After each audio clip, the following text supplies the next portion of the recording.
Not only that, but he's been prepared. Everybody say, be prepared. Be prepared. You see, God trusts us with small things before he gives us large things.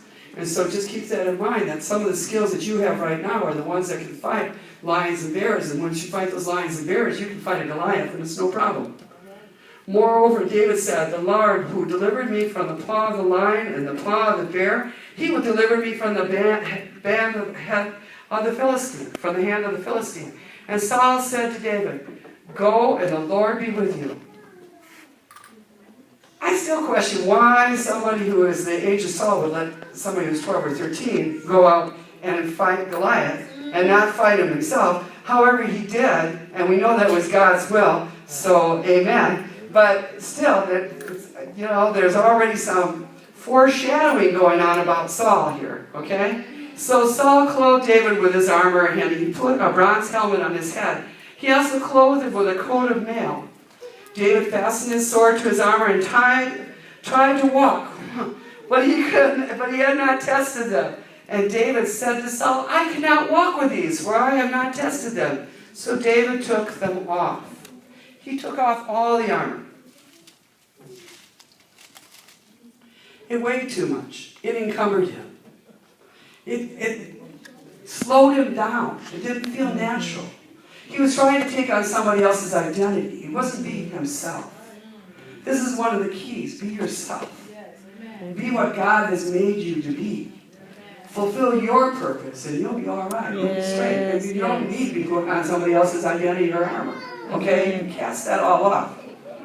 So, but also, remember, he left the sheep behind. Right? He left the sheep behind. He left all the supplies with the supply carrier. Now he's leaving the armor behind. David has left behind or set aside. He hasn't neglected it. He's put it in the care of others. But he has set it aside if it was going to encumber him. He is free to move. Everybody say, free to move. Free to move. Yes. So Saul clothed him. So then he took his staff in his hand, and he chose for himself 5 smooth stones from the brook. He chose them. He went down to the water. And maybe even proposed that maybe it was living water. And he pulled out 5 smooth stones. He probably picked them for their shape and size and weight, touching them, feeling them, understanding that these would fit perfect into his sling. And he's not going conventional. Everybody say unconventional. Unconventional. We're a little unconventional around here, and I love that about Zion City. You don't always have to go forward with conventional weapons, do you?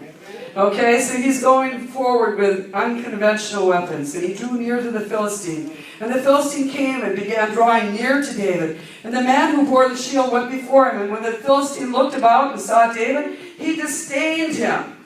In other words, he put him down. For he was only a youth, ruddy and good-looking. So the Philistine said to David, am I a dog that you come at me with sticks? In other words, who do you think you are? You know, this is an insult to have a boy come out here with a staff and a slingshot.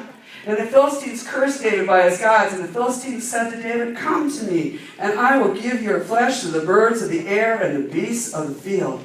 But David's like, that's not going to happen. Then David said to the Philistine, you come to me with a sword, with a spear, and a javelin.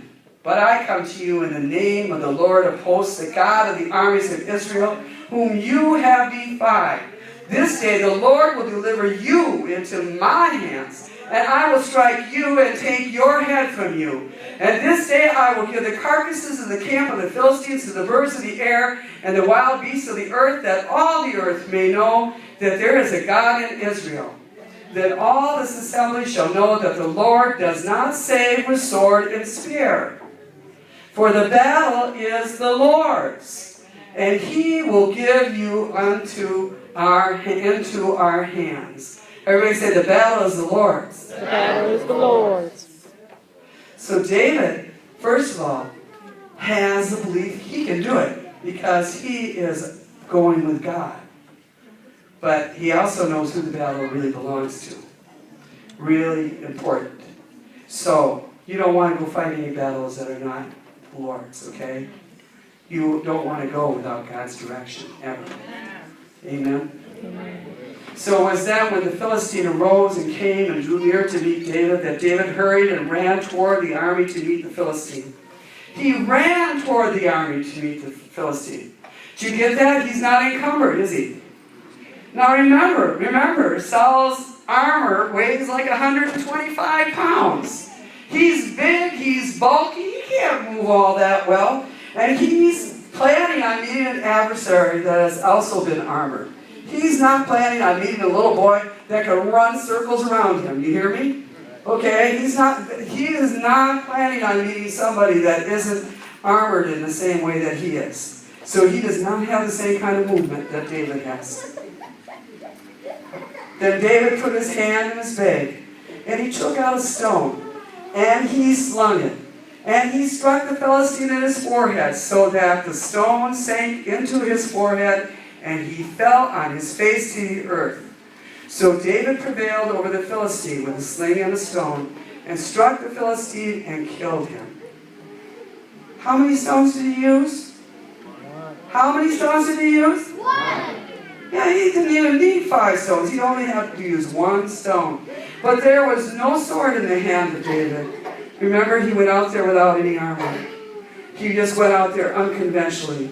Therefore, David ran, and he stood over the Philistine. He took the Philistine sword, which must have been awfully big, and he drew it out of the sheath, and he killed him, and he cut off his head with it. And when the Philistines saw that their champion was dead, they fled. They were full of fear. Now the men of Israel and Judah arose and shouted and pursued the Philistines as far as the entrance of the valley and to the gates of Ekron. Everybody say, encouraged. Encouraged. They were filled with courage because their leader had courage. David had at that moment stepped momentarily into a leadership position by killing Goliath.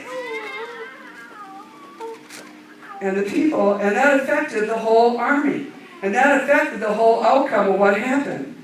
And the wounded affected the Philistines. The Philistines ran because of him. And the wounded of the Philistines fell along the road to Sharon, and even as Gath and Ekron, then the children of Israel returned from chasing the Philistines, and they plundered their tents. And David took the head of the Philistine and brought it to Jerusalem, but he put his armor in his tent. Everybody said he put the armor in his tent. That's important. Is David big enough to wear that armor at this point? No. But he didn't give that armor up, did he? No. Everybody say that's a foreshadow. Okay, he put the armor in his tent. When Saul saw David going out against the Philistine, he said to Abner, the commander of the army, Abner, whose son is this youth? And Abner said, as your soul lives, O king, I do not know. So the king said, inquire whose son this young man is. Then as David returned from the slaughter of the Philistine, Abner took him and brought him before Saul with the head of the Philistine in his hand. And Saul said to him, whose son are you, young man? David answered, I am the son of your servant, Jesse the Bethlehemite. Amen. Thank you, everybody. Amen. Now, you have homework. I want you to really meditate on this story and think about what might be encumbering in your life. What level can you take this story to? Is there anything new that you heard in this story today? We don't have time for question and answer right now, but I want you to think about that. That if it's the first time you heard the story, you heard one thing. But if it's the 20th time you heard the story, I hope you heard something new. God bless you. Amen. Amen.